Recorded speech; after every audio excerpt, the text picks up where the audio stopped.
आश्रुति वोहरा और आप देख रहे हैं नेक्स्ट 9 न्यूज। आपका बहुत बहुत स्वागत हमारे इस खास प्रोग्राम सियासी सच में। बात करने जा रहे हैं दिल्ली के बदलते समीकरण के बारे में, दिल्ली के बदलते हालात के बारे में। राजनीतिक स्तर पर जिस हिसाब से दिल्ली में सरकार अब कहीं ना कहीं गिर रही है, आम आदमी पार्टी को जो इस बार लोकसभा चुनाव में बड़ा झटका लगा है, सातों की सातों सीटें भारतीय जनता पार्टी के कब्जे में गई हैं और उसके बाद से ही आम आदमी पार्टी के खेमे में ऐसी हलचल है क्योंकि एक तो मुखिया मौजूद नहीं है। अरविंद केजरीवाल, आपको याद दिला दे, जेल में बंद है। एक बार फिर से उन्होंने 2 जून को खुद को सरेंडर कर दिया था और उसके बाद से ही आम आदमी पार्टी कहीं ना कहीं पीछे स्तर पर बैठकर काम करने और प्रयासों में लगातार जुटी हुई है कि अब दिल्ली के विधानसभा चुनाव जो 2025 में होने वाले हैं, इस चुनाव में आखिर आम आदमी पार्टी अपना गिरता डूबता स्तर कैसे संभालेगी। और उसके लिए ही कल सुबह एक बड़ा निर्णय अरविंद केजरीवाल की पार्टी आम आदमी पार्टी की ओर से सामने आया। वो निर्णय ये कि लोकसभा चुनाव के बाद यानी अब आम आदमी पार्टी का और कांग्रेस का गठबंधन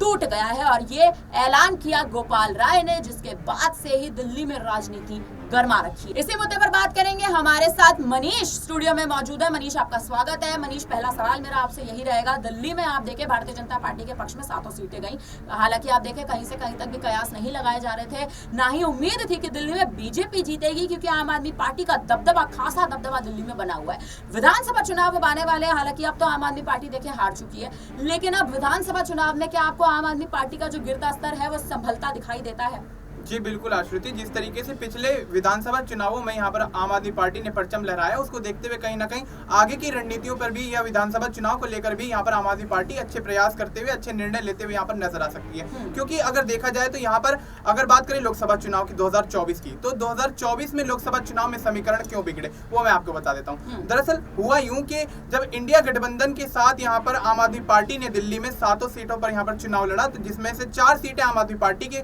खाते में गई और 3 सीटें कांग्रेस के खाते में गई। तो ये गठबंधन जो है मेरे को लगता है यहाँ पर समीकरण बिगाड़ता हुआ नजर आया और यहाँ पर वोट छिटकते हुए दिखे। तो गठबंधन होने से यहाँ पर बहुत बड़ा नुकसान यहाँ पर आम आदमी पार्टी को हुआ और दूसरा नुकसान इस वजह से हुआ कि यहाँ पर कहीं ना कहीं देखा जाए तो जिस तरीके से अरविंद केजरीवाल जो संयोजक है आम आदमी पार्टी के सूबे के मुख्यमंत्री हैं, तो उसको देखते हुए कहीं ना कहीं वो जेल में है शराब नीति घोटाले को लेकर। तो उन दो वजहों से यहाँ पर कहीं ना कहीं आम आदमी पार्टी जो है पीछे होती हुई नजर आई और यहाँ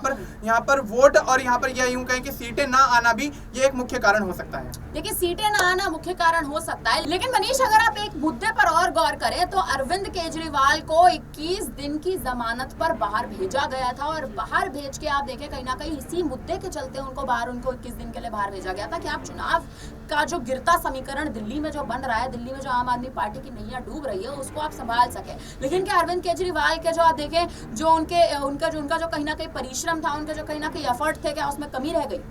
देखिए आश्रुति, मैं ये कहूंगा कि यहाँ पर लोकसभा चुनाव के अगर शुरुआती दौर से अरविंद केजरीवाल यहाँ पर आम आदमी पार्टी की कमान संभालते हुए नजर आते, लोकसभा चुनाव के लिए जनसभाएं और रैलियां करते हुए नजर आते, तो शायद यहाँ पर समीकरण बदल सकते थे। आम आदमी पार्टी के खाते में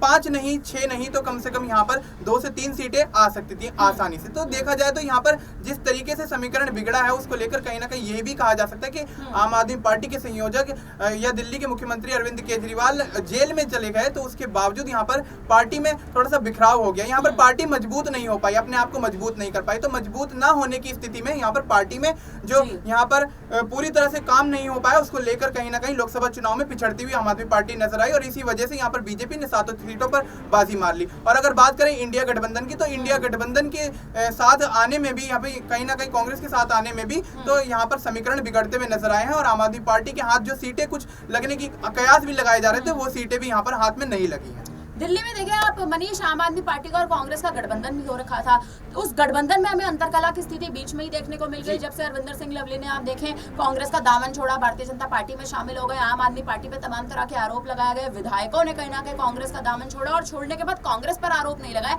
आम आदमी पार्टी पर आरोप लगाए। इस वक्त इस चुनाव के बाद, लोकसभा चुनाव की मतगणना के बाद जो गठबंधन टूटा है, क्या वो गठबंधन आम आदमी पार्टी की ओर से टूटने की बड़ी वजह आप और कांग्रेस के बीच अंतरकला की स्थिति दिखाई देती है? जी आश्रुति, ऐसा कुछ भी नहीं है कि अंतरकला की वजह से ये गठबंधन टूटा है। दरअसल बात ये है कि लोकसभा चुनाव से पहले जब यहाँ पर आम आदमी पार्टी और कांग्रेस के बीच मीटिंग हुई थी, यहाँ पर बातचीत हुई थी लोकसभा चुनाव के काम को लेकर, तो कहीं ना कहीं उन्होंने ये डिसीजन लिया था कि यहाँ पर लोकसभा चुनाव दोनों पार्टियां साथ में लड़ेंगी इंडिया गठबंधन के तहत। और उसके बाद जब विधानसभा चुनाव दिल्ली में होंगे तो अलग अलग दोनों दल यहाँ पर एक दूसरे के आमने सामने, एक दूसरे के विरोधी के तौर पर देखे जा सकते हैं। ये तमाम आला कमान कांग्रेस की तरफ से भी कहा गया था और आम आदमी पार्टी के बड़े नेताओं की तरफ से भी, गोपाल राय की तरफ से भी ये स्टेटमेंट आए थे। तो कहीं ना कहीं ये देखा जा सकता है कि यहाँ पर लोकसभा चुनाव में जिस तरीके से इंडिया गठबंधन यहाँ पर पिछड़ता हुआ नजर आया है, उसकी वजह ये नहीं है यहाँ पर विधानसभा चुनाव पर उसका कोई असर नहीं पड़ेगा, क्योंकि दोनों पार्टियां अलग अलग चुनाव लड़ेंगी। दोनों पार्टियां अलग अलग चुनाव लड़ेंगी और इस लोकसभा चुनाव के बाद आम आदमी पार्टी और कांग्रेस का जो गठबंधन टूटा है, उसके बाद दिल्ली में भारतीय जनता पार्टी को आखिर इसका फायदा देखने को मिलेगा या नहीं मिलेगा, एक ये भी बहुत बड़ा मुद्दा बनता है। एक सवाल आपसे और लेना चाहूंगी मनीष, विधानसभा चुनाव अब दिल्ली के आप देखें 2025 के बेहद नजदीक है और दिल्ली के 2025 के विधानसभा चुनाव अगर आप देखें तो भारतीय जनता पार्टी ने इस बार जीतकर कहीं ना कहीं एक दबदबा बनाने का तो प्रयास किया है, क्योंकि दिल्ली साधना कहीं ना कहीं बीजेपी के लिए मुश्किल था। केंद्र में भले बीजेपी की सरकार हो, लेकिन दिल्ली साधना हमेशा से मुश्किल था, क्योंकि दिल्ली की जनता जो है वो जनता कहीं ना कहीं अरविंद केजरीवाल के चेहरे पर हमेशा से आप देखें वोट भी देती आई है, भावनात्मक तरीके से केजरीवाल के पक्ष में भी हमेशा से अपने बयान दर्ज करती आई है। तमाम तरह के वो मुद्दे, तमाम तरह की चीजें, अरविंद केजरीवाल आप देखें भले ही 50 दिनों तक वो जेल में थे, उनकी सुनवाई चल रही थी, लेकिन उसके बाद भी जनता इसी इंतजार में बैठी थी कि केजरीवाल बाहर आए और बाहर आने के बाद कहीं ना कहीं जनता से वोट मांगे और जिस भी प्रकार से वो अपनी जनसभाएं करें, उस तरह का पूरा आप देखें कहीं ना कहीं जो एक समीकरण है वो बनाने का अरविंद केजरीवाल प्रयास करे। लेकिन इस बार के लोकसभा चुनाव में आप देखें बुरी तरह से हार केजरीवाल की हुई, आम आदमी पार्टी की हुई। 2025 के विधानसभा चुनाव की ओर अगर हम गौर करें तो अगर अरविंद केजरीवाल बाहर आते हैं तो उनके बाहर आने के बाद ही आप देखें कहीं ना कहीं दिल्ली में जो गिरता स्तर है वो संभल पाएगा। क्या लगता है आपको कि क्या अरविंद केजरीवाल इस पूरे शराब घोटाले के मामले में, जिस तरह से पूरा मामला चल रहा है, अभी तक आप देखें जब से वो सरेंडर हुए उसके बाद से उनकी सुनवाई पर भी कोई खबर नहीं आई है, लेकिन अब अगर आप देखें अगर अरविंद केजरीवाल 25 के विधानसभा चुनाव से पहले बाहर आएंगे तो क्या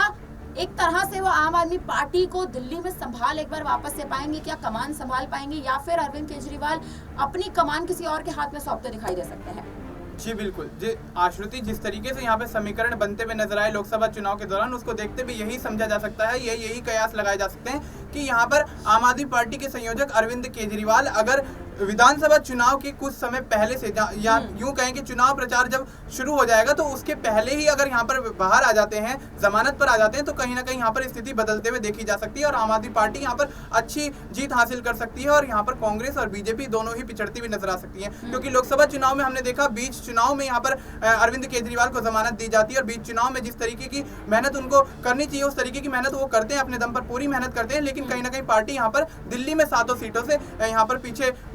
छिटकती हुई नजर आती है। तो कहीं उसको देखते हुए ये समझा जा सकता है कि यहाँ पर अरविंद केजरीवाल अगर विधानसभा चुनाव से कुछ समय पहले, या यूं कहें चुनाव प्रचार से कुछ समय पहले अगर बाहर आ जाते हैं जमानत पर, तो यहाँ पर स्थिति बदलती हुई देखी जा सकती है और बीजेपी और कांग्रेस को यहाँ पर बड़ा झटका लग सकता है। दिल्ली में अब बीजेपी और कांग्रेस को बड़ा झटका लग सकता है। आम आदमी पार्टी एक बार फिर से विधानसभा चुनावों में जीत दर्ज कर सकती है। अब सबकी नजरें जो हैं इस लोकसभा चुनाव के बाद दिल्ली के 2025 के विधानसभा चुनाव पर आकर टिक चुकी हैं। दर्शक कहीं ना कहीं इसी बात का इंतजार और जनता को कहीं ना कहीं इसी बात का एक इंतजार खा रहा है कि क्या दिल्ली में आम आदमी पार्टी की सरकार वापस लौटेगी, या फिर भारतीय जनता पार्टी ने जो इस बार जिस तरह से जीत दर्ज की थी और इंडिया ब्लॉक का जो शानदार प्रदर्शन कहीं ना कहीं रहा है, क्या वो शानदार प्रदर्शन दिल्ली में भी देखने को मिलेगा या नहीं? फिलहाल अब इस पर आप क्या कहेंगे हमें कमेंट करके जरूर बताइएगा। फिलहाल के लिए हम दोनों को दीजिए इजाजत, बने रहिए हमारे साथ और देखते रहिए नेक्स्ट 9 न्यूज। धन्यवाद।